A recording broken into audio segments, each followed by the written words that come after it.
I was very fortunate to have a wonderful mentor. You could come to him with just about any problem, and he wouldn't solve it for you, but he would present it in a way that allowed you to fix it yourself.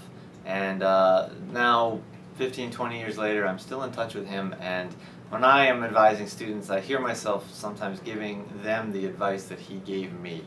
And as a role model, he remains what I aspire to as a mentor. One of my professors at Brooklyn College is a painter, Lois Dodd, and basically she totally changed my life. She's just somebody who loves doing what she does. You know, just watching how she's conducted her career is inspirational. You never forget the real teachers that stood out to you.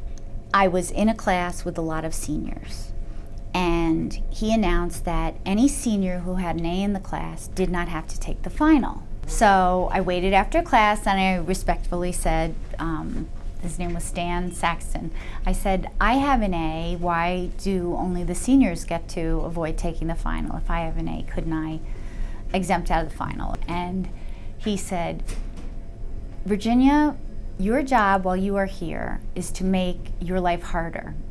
You need to work harder. That's all the more reason that you should look for the harder classes, the harder teachers.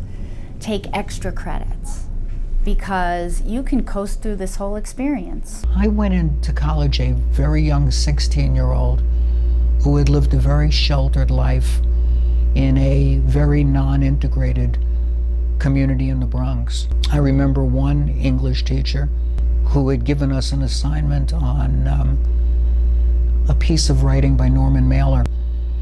And I really had very little idea what prejudice was. And this assignment challenged me, and I remember fighting hard to not accept what was being presented. In my defensiveness, I had to confront some things that I never confronted before. I guess he'll never know the impact that he had. I had never thought of teaching at the college level. I actually had never thought of going to graduate school.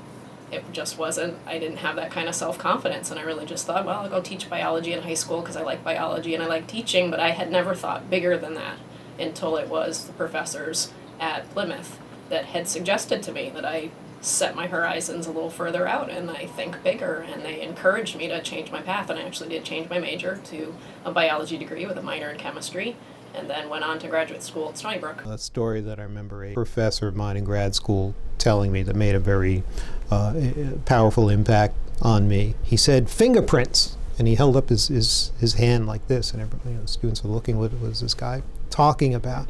And he goes, your fingerprints, these stupid, meaningless lines on your fingers, are enough to distinguish you from all the other billions of people on the planet. Well, what about your brain? Think of how infinitely complex the brain is compared to the stupid lines on your fingers. Imagine how unique your brain is.